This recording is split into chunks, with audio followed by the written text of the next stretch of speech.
Thank you, Janice. You know, when Janice invited me to come down here today, she didn't tell me that I'd be speaking at lunchtime. So I wanted you to know that it's cruel and unusual punishment to ask me to speak while you're eating, because you can see from my big neck and biceps, I could really miss a meal, huh? But sincerely, you know, I've been here over the last couple of days. I've heard the discussion. I want to say that as a director of one of the largest FHAPs in America, this is somewhat of an out-of-a-body experience for me. Because you see, most of us, including most of us in this room, you know, we're a little top-heavy with enforcement. You know, we build our little sand castles of cases, and we analytically reduce them to rubble, and we build them back up again. We can talk all day about those things. We rarely spend a lot of time talking about education and outreach, and I think that's just as important. I think they're both inseparable. You can't have one without the other. It's like milk without cereal. So actually, I do commend, first of all of you for coming together, talking about this subject. And I have to say that we have to make a commitment to ourselves that we're just not going to make this just a passing thing, that this is something that I think needs to be done all over America. I'm glad to be a part of it, certainly in Ohio. In anticipation for coming down here, though, I want to just talk about somebody that I think that some of us in this room knew. And I wanted to dedicate my comments to her today, and that's Carla Irvine.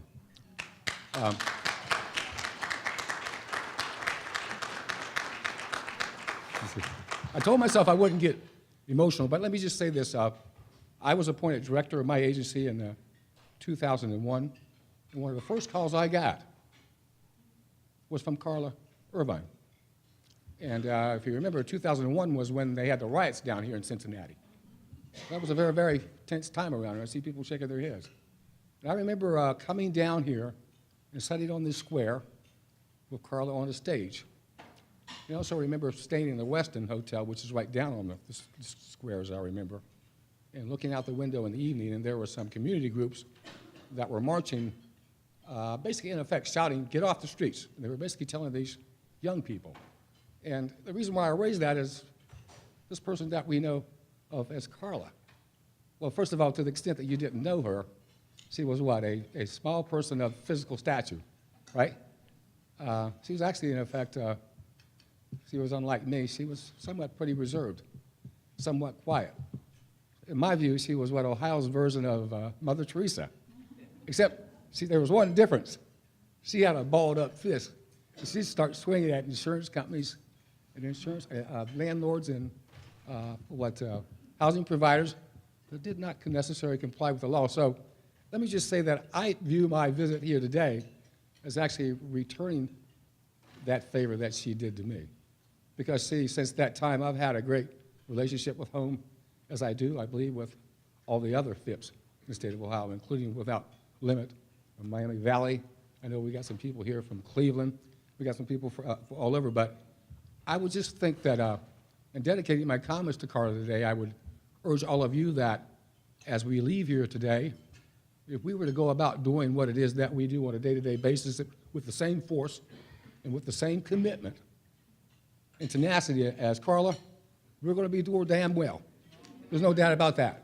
So I'm actually honored to speak, hopefully in the spirit of which the late Carla Irvine, you know, walked the streets of Cincinnati, and obviously for what it is, this illustrious institution called HOME has done for our society. Now, I didn't bring any hashtags. I don't have anything about Twitter. I didn't even have a PowerPoint. And that was one of the things that I wanted to, you know, it's occurred to me in the last couple of days because I guess you could say that I'm a baby boomer and I've still got to get up to snuff on the multimedia thing. But I'll just say this, there's actually no substitute. We keep talking about education and outreach. There's no substitute for rolling up your sleeves and getting somebody eyeball to eyeball, even if you don't have those things, and talking to them about what it is that you do, what utility that you have. Because, see, everybody acts in their own self-interest, regardless of whether or not you're a housing provider, whether or not you're a potential victim of discrimination. So I just think that, you know, we can talk about whatever the resources we don't have to employ somebody like Kristen, who's a talented individual, I find. But at the same time, I think there's a better way. There's always a different way of doing what it is that we do and achieving the same thing. If I just, for just a moment, also, I wanted to talk about education outreach from a definitional standpoint. One of my favorite politicians once said that all politics is local. I also feel that all discrimination and racism and all the other isms that you talk about is local too. I find myself, Ohio, for example, is, I guess you could say, somewhat of a large state. I found myself in my travels that the problems in Cleveland, Ohio, to the north, can be different from the problems here in the Queen City, in Cincinnati. And I suspect some of you that even, you work within cities and counties, it's the same, right? One part of the city might have different problems than another. So the reason why I'm pointing that out is that, and I believe this has been well stated over the last couple of days, that I think we have to be very, very careful about the nuances about what it is that we're saying. One side of town has a different need, perhaps, than another. Likewise, if you deal with a state, you navigate a state such as I do, you have to be very, very mindful of those things. I want to just say, as far as the role of a FHAP like mine, I cannot survive. I could not survive in this state, and neither can any other FHAP in this nation, without the support of folk like you. You're my peers. We're in the same profession. We happen to do somewhat of a different function. All of us do education and outreach. I'm an adjudicatory agency. You guys typically file charges. Not only do we accept those charges, we investigate those charges, and we also make findings that are legally binding on those. That said, though, we cannot survive in these changing times without each other. We cannot survive, if you want to talk about economics, when you get together as a group like this, you're sharing the cost. You're also sharing ideas.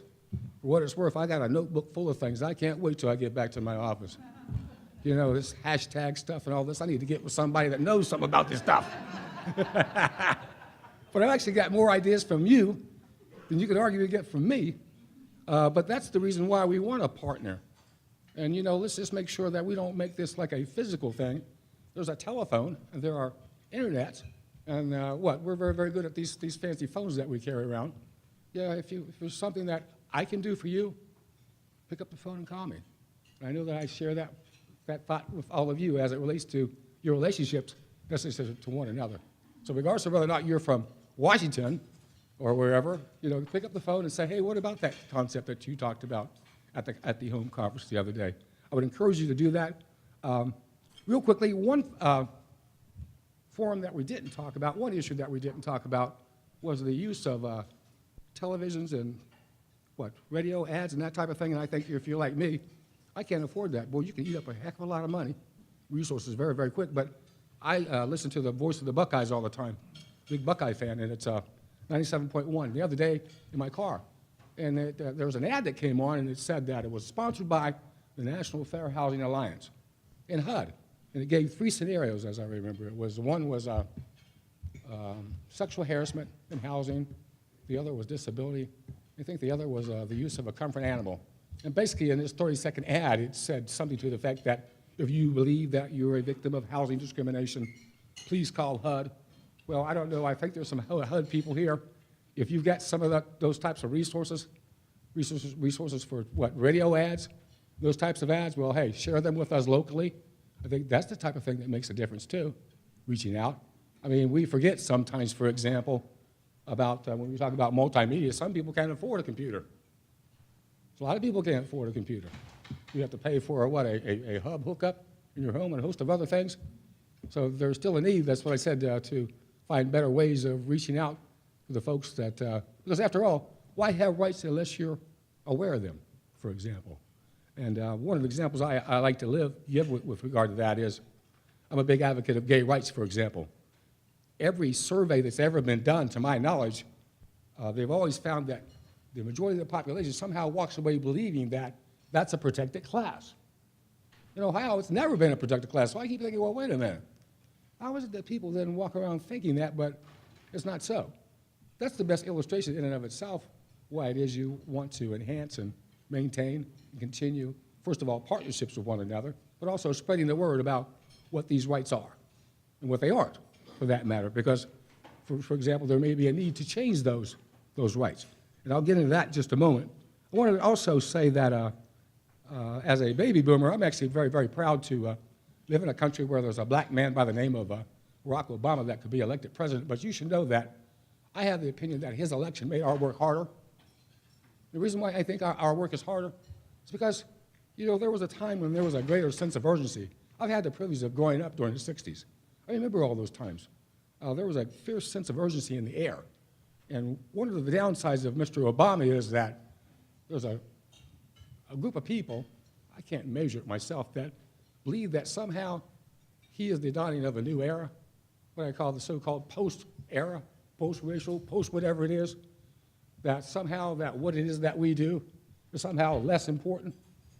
That's what I mean by making our jobs more difficult, because I can't tell you how many times I've met with somebody, either privately or whatever it is, regardless of whether it's somebody at a chamber of commerce or a CEO or whatever it is, and they tell you in their comments, you know, Michael, you know, I just don't think that, you know, the world's the same as it used to be. Well, of course it's not. It's changed a lot since I was a youth. But at the same time, come on now, where were you last week when that, what's the gentleman's name? I've written his name down here. James Blake, when he was in New York. You should know that here in Ohio last week, there is a high school that had to cancel homecoming because somebody issued a bomb threat or a death threat to numerous students because there was interracial dating. So they had to cancel homecoming activities here in Ohio. We obviously know about what, the Confederate flag, that controversy. What about driving while black? And a host of tensions that are in African-American communities. My point is that while we can celebrate what it is, that the accomplishments that we made, and it is a better society, we sometimes take 3 steps forward and then 5 steps back, right? Actually, we're in this mode now when I'm worried about taking 5 steps back. You should know that I don't consider myself a politician, but for those of you that are unaware, Mr. Bader, who's from this area, I read today where he resigned. I challenge you to read the reason why he resigned today. That should give you heartburn. I'll just leave it at that. Should give you heartburn, the reason why he's leaving. Which means that we have to double up our efforts. Because, you know, we live in a date and time where some people want to deny the reality that ugly discrimination exists. And you and I have the solemn responsibility to stand up and say that that's not so. We have to educate people. Which brings me to one of my fundamental points, which we haven't talked about here today. And if you remember anything that I talked about today, one of the things I wanted to talk to you about is educate means to advocate. Now let me explain to you what I mean by that. I've had the privilege of the last 4 years, speaking of Miami Valley Fair Housing Center, of working with, for example, Jim McCarthy, a person that I have a lot of respect for because of his leadership and the things that he does for his community. But Jim and I have been working on a project that's a little bit different than what perhaps you guys have been involved in on a day-to-day basis. We've been walking the halls of my legislature, trying to stop and put out fires. See, they tried to, this is the second time now in 4 years, they tried to pass a bill that in effect, first of all, said that fair housing groups had no standing to file cases in the state of Ohio. Or a group of people, a group of housing providers that got the attentions of some people over in our legislature who were sympathetic to them. And what they've done is tried a frontal assault of, actually in effect, watering down civil rights protections in Ohio. We put that fire out 2 years ago, and right now we're in the throes of fighting it off again. And thanks to Jim and the type of partnerships that we have here in Ohio, that's what I mean. Educate means to advocate. So you need to lead on one another. Today, your community, you might need one of us to write into your community to support you, either for your budget conversations or for something that your city council, your county government is wishing to do. I also urge you also to not get involved in what I call jurisdictional silos. Let me explain to you what I mean by that. These are all fair housing advocates in here. My agency, for example, does not enforce police misconduct cases, for example. But if somebody asks me about driving while black, I got an opinion. You know, the reason why is because there's few people that can grab a microphone like this. And you're one of them. To grab a microphone, to educate people on what it is that's going on in this world. You can tell that story. Somebody said storytelling. Everybody has a story, right? There's not too many people in our society that actually have the capacity or the opportunity particularly victims of housing discrimination, to stand up in a place like this, to grab a microphone and talk about what it is that they're suffering. Of all the things that I think that we could do is to make sure that we give voice to the voiceless, regardless of whether it's homeless or somebody that's being deprived of equal housing opportunity. That is very, very critical in what it is that we do as we fight this off. Also, with regard to fundraising, I just want to also say that with regard to me, I've enjoyed the luxury of, from time to time, having advocacy groups come down to our legislature to provide testimony for budgeting. You should know that 10 years ago, my agency had 200 employees. Now it has 80. I've lost $4 or $5 million worth of funding. It would be worse than that, but for the type of relationships that I have with some people in this room, letting their representatives or senators know that what it is that we do has great utility. I'm aware also, if you are not, that is it in North Carolina, where they're doing away with the FHAP? Which state is that?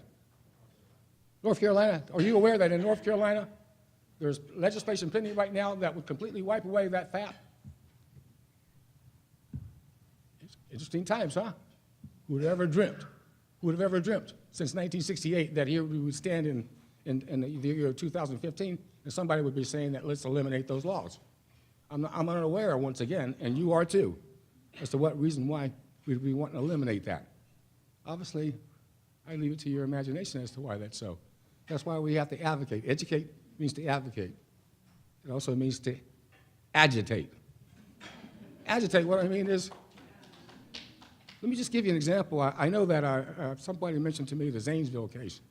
We had a Zanesville water case several years ago, and I don't have a lot of time, but 25 minutes from where I was born and raised in Ohio, you had a group of black people, and they lived in a typical city, lived in a discrete area of town, and they were deprived of drinking water. You know, water hookups.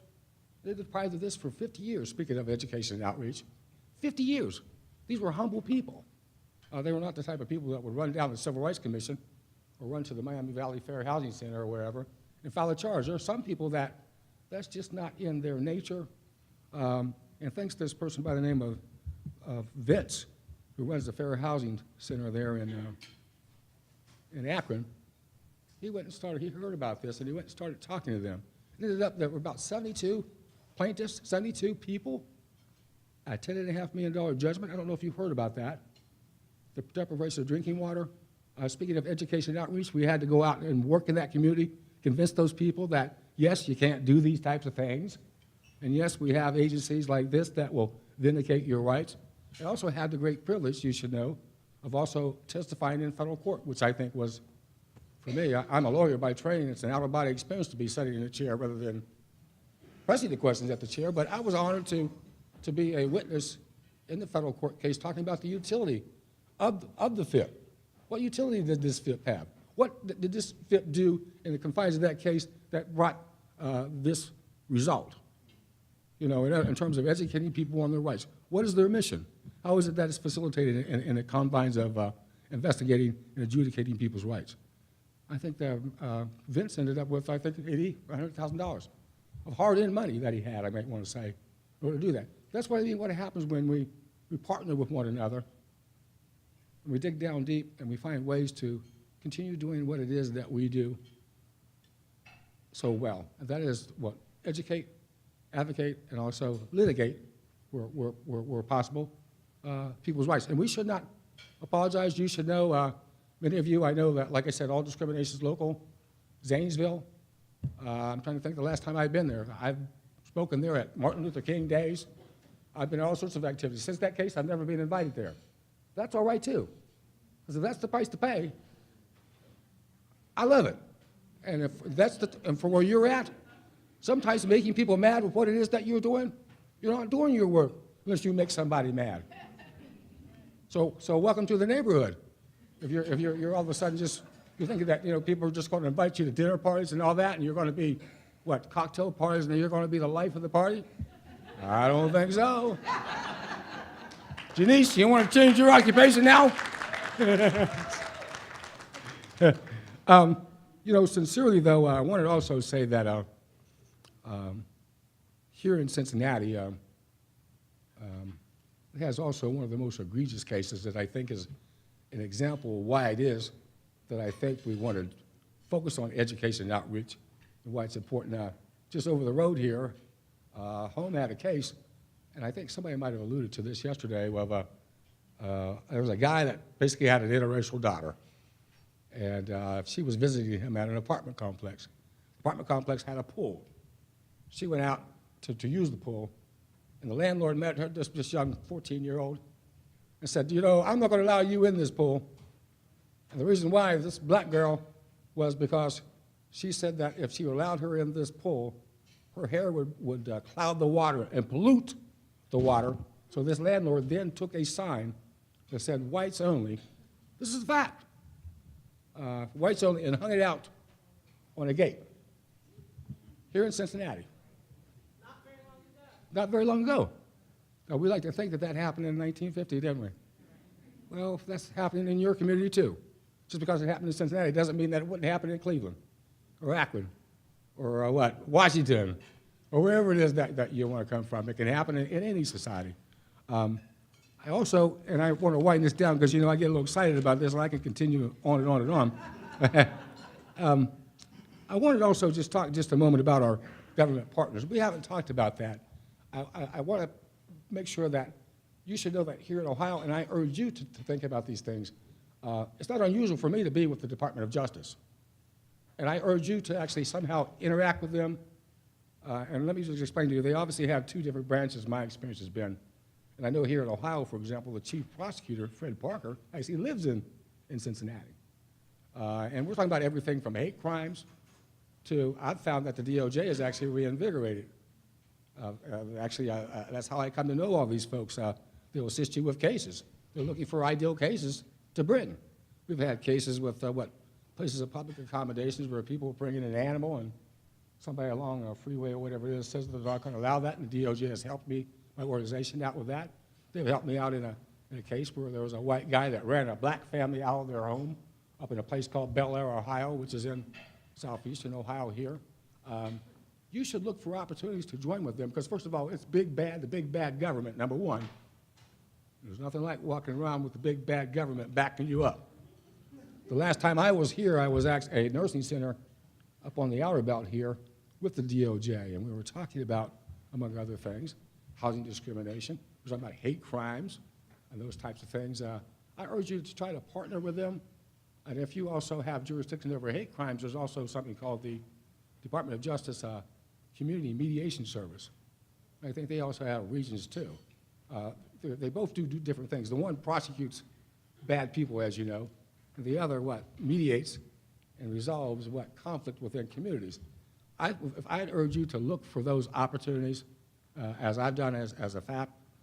I've found that rewarding. They also have very, very nice presentations that they give too. You say that you want to go someplace and talk about housing discrimination. Some of the nicest stuff I've seen is with the Department of Justice, Fred Parker, this lead prosecutor. I've been impressed. I was like, wow, I didn't know that they had all that stuff.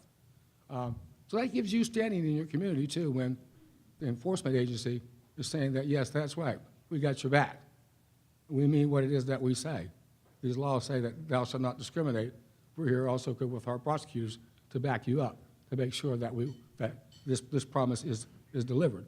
I want to talk about MOUs too. One of the things that I've found that is useful is what I call the MOU.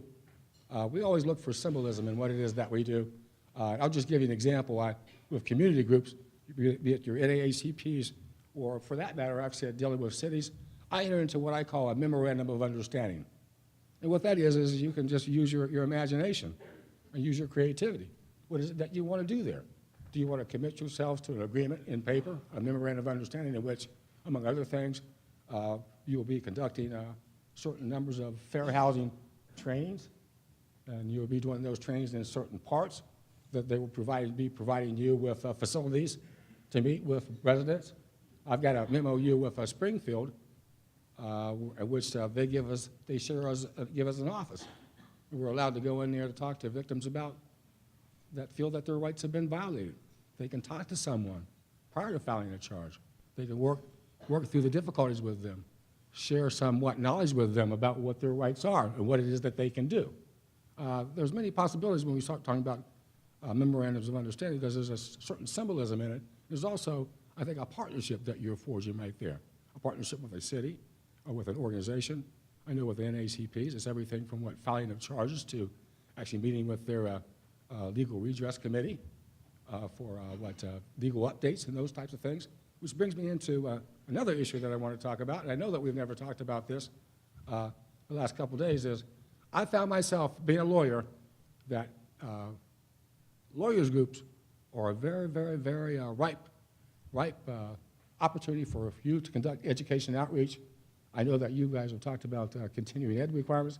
Here in Ohio, we have continuing legal ed requirements. Every lawyer has to have 12 hours per year.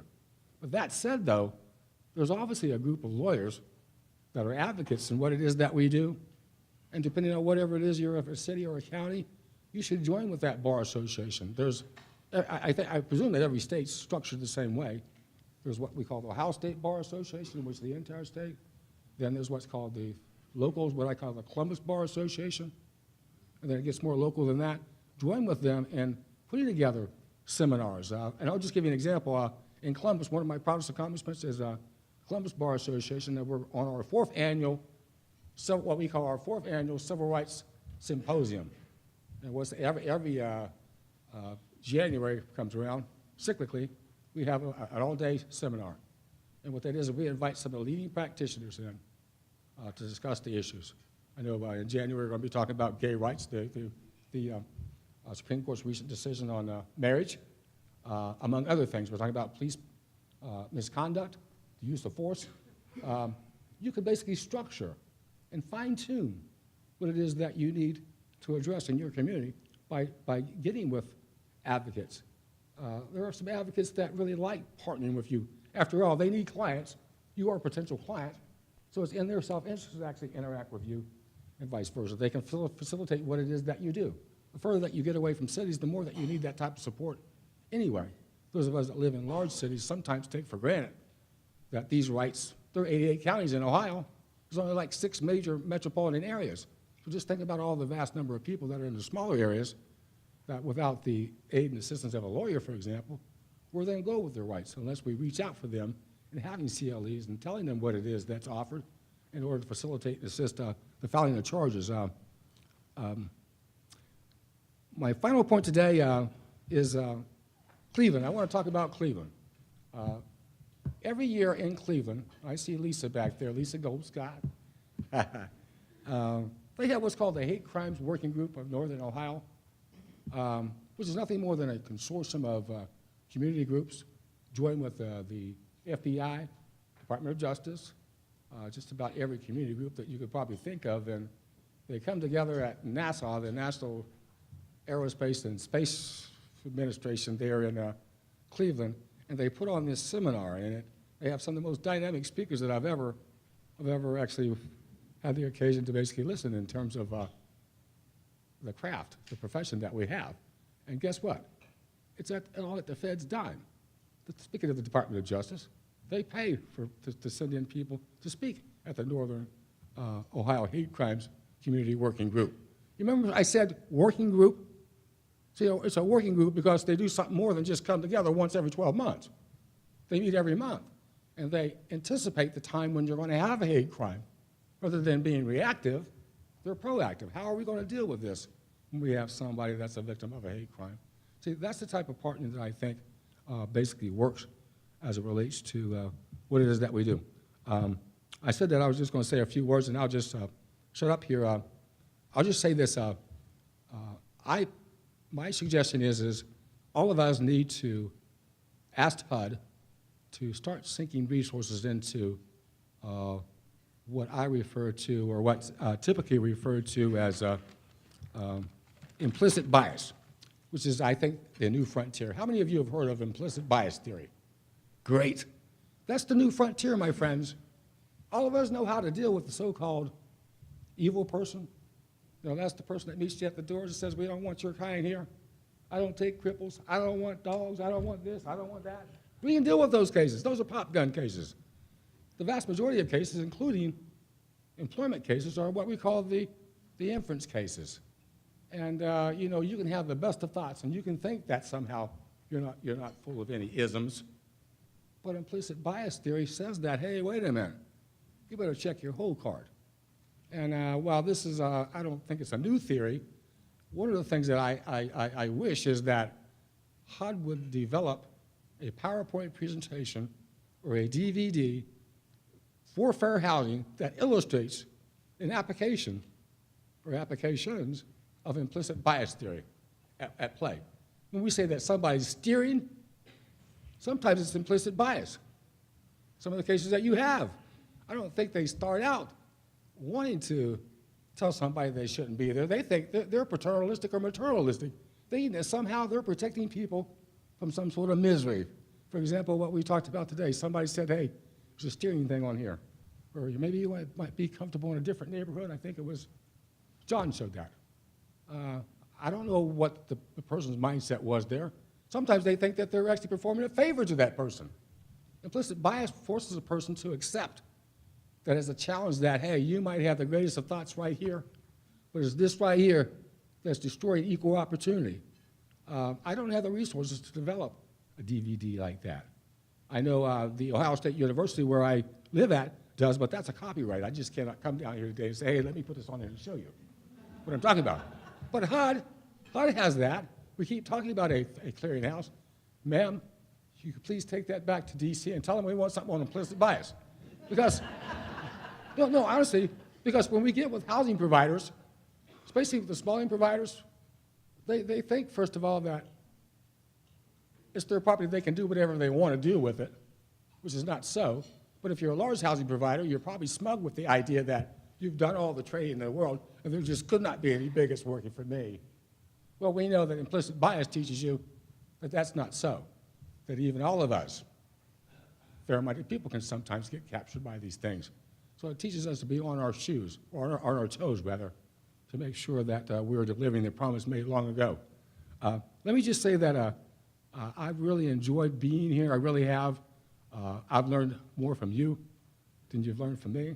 I can't wait to get back to my office and start applying some of the things that you've talked about. But I urge you to roll up your sleeves, get your game face on. This work is not over.